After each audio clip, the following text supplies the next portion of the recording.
आज हम बात करते हैं क्रोनिक माइलॉइड ल्यूकीमिया के बारे में। क्रोनिक माइलॉइड ल्यूकीमिया एक ऐसी कंडीशन है जिसमें जो माइलॉइड लिनीज होती है उसकी प्रोडक्शन इंक्रीज हो जाती है। इसमें स्पेशली जो हमारे पास न्यूट्रोफिल्स हैं, बेजोफिल्स हैं और इसिनोफिल्स हैं, इनकी प्रोडक्शन इंक्रीज हो जाती है। इसमें भी स्पेशली जो न्यूट्रोफिल्स हैं प्रीडोमिनेटली इनकी प्रोडक्शन इंक्रीज हो जाएगी।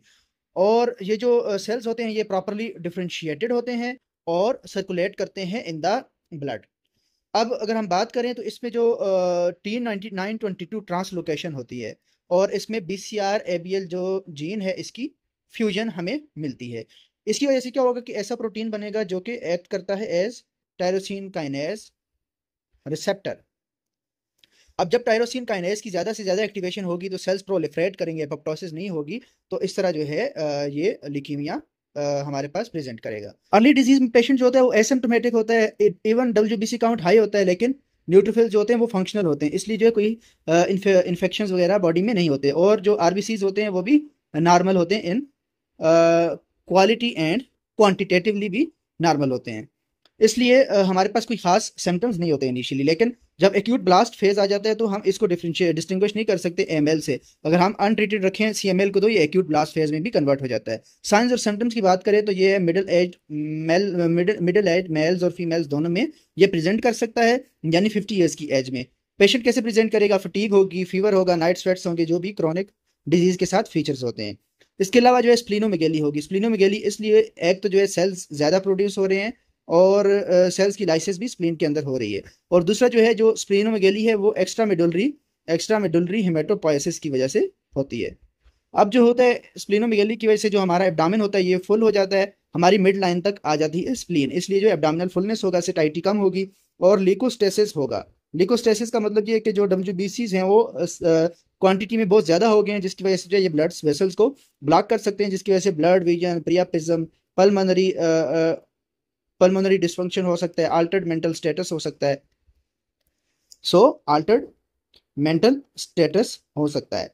इसके अलावा जो होता है एक्स्ट्रा मेडुलरी हेमेटोपोइसिस के साथ साथ जो है हमारे पास जो बोन मैरो होता है ये ज़्यादा एक्टिवेट, जो हमारे पास सेल्स की प्रोडक्शन होती है वो ज़्यादा होती है, इसलिए जो है हमें एक्सटर्नल टेंडरनेस भी मिलती है। अगर हम लेब्स की बात करें तो सबसे पहले हम CBC करेंगे। CBC में हमें क्या मिलेगा? WBC काउंट रेज्ड मिलेगा। इसके अलावा जो है माइलॉइड सीरीज को अगर हम देखें तो लेफ्ट शिफ्टेड होगी, यानी न्यूट्रोफिल्स हमारे पास ज्यादा मिलेंगे। पेरिफेरल स्मीयर में अगर हम देखें तो RBC मॉर्फोलॉजी जो होती है वो इसमें नॉर्मल होती है, यानी माइक्रोसाइटोसिस या मैक्रोसाइटोसिस नहीं होती, जैसा कि हमें माइलोडिस्प्लास्टिक सिंड्रोम्स में मिलती है, उनमें हमें रिंग साइटोब्लास्ट भी मिलते हैं, लेकिन इसमें RBC मॉर्फोलॉजी नॉर्मल होगी।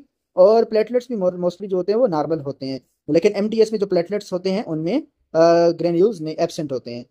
इसके अलावा बोन मेरो बायोप्सी अगर हम करें तो हमारे पास हाइपर सेलुलर बोन मेरो होगा, जिसमें माइलोब्लास्ट जो होते हैं वो लेस देन 5% होते हैं, ये बात हमने याद रखनी है।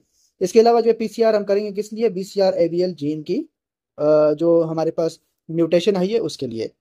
ब्लास्ट फेज जो होता है उसमें जो ब्लास्ट होते हैं वो प्लाज्मा के अंदर और बोन मेरो के अंदर इंक्रीज हो जाएंगे, अनीमिया हमें मिलेगा। इसके अलावा जो है ब्लास्ट जो होते हैं वो 20% से ज्यादा हों तो हम कहते हैं कि AML है। DDs में अगर हम बात करें तो रिएक्टिव ल्यूकोसाइटोसिस एक DD है इसका, और इसमें क्या होता है कि कोई भी इन्फेक्शन हुआ उसकी वजह से WBC काउंट ज्यादा हो जाएगा, लेकिन इसमें 50,000 पर MCL से कम होना चाहिए WBC काउंट मोस्टली।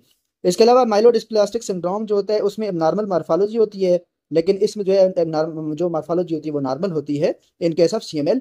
अनीमिया होता है, इसमें अनीमिया जब ब्लास्ट फेज होता है तब होता है ज्यादा। बोन मेरो पे ये हाइपो या हाइपर सेलुलर होता है, जबकि जो CML है उसमें हाइपर सेलुलर बोन मेरो होता है। ट्रीटमेंट की अगर हम बात करें तो अगर जो है लिकोसाइटोसिस है तो हम लिकाफिलिसिस करेंगे। क्रोनिक फेज में हम जो है टायरोसिन काइनेज इनहिबिटर्स देंगे, उसमें हमारे पास इमेटिनिब, वेलोटिनिब, डेजेटिनिब, बोसोटिनिब ये हमारे पास आ जाते हैं। इसमें जो इमेटिनिब है ये सबसे पहला टायरोसिन काइनेज इनहिबिटर और मोस्टली हम इसको यूज करते हैं। ये हेमाटोलॉजी के एबनॉर्मेलिटीज को विद इन 3 मंथ्स करेक्ट करते हैं और मेजर मॉलिक्यूलर रिस्पांस भी हमें विद इन 3 मंथ्स, लेकिन मोस्टली जो है विद इन 12 मंथ्स मिल जाता है हमें। इमेटिनिब जो है हम किस तरह देंगे? 400 मिलीग्राम पर डे इसकी डोजेज है। क्वांटिटेटिव PCR ऐसे करेंगे जिससे हमें पता चलेगा कि BCR-ABL जो हमारे पास इसके लेवल्स हैं ये कम हो रहे हैं या नहीं, और दूसरा जो है मेजर मॉलिक्यूलर रिस्पांस जो है हमारे पास किस तरह है। फिर उसके बाद जो है हम ब्लास्ट फेज की बात करें तो ब्लास्ट फेज जो है इसकी जो ट्रीटमेंट है इसमें टायरोसिन काइनेज इनहिबिटर्स प्लस माइलोसप्रेशन करते हैं। इसकी वजह ये है कि जो ब्लास्ट फेज होते हैं इसमें सेल्स ज़्यादा तेज़ी से प्रोलिफरेट कर रहे होते हैं, और जो ब्लास्ट होते हैं ये बोन मेरो को ज़्यादा ऑक्युपाई करते हैं, तो एक्चुअली एएमएल में कन्वर्जन होने के चांसेस अभी ज़्यादा हो जाते हैं। इसमें हम जो ऑटोलोगस स्टेम सेल ट्रांसप्लांटेशन भी करते हैं। प्रोग्नोसिस इसका अर्लियर स्टेजेस में गुड है, और ये रिस्पॉन्सिव डिजीज है टू टायरोसिन काइनेज इनहिबिटर।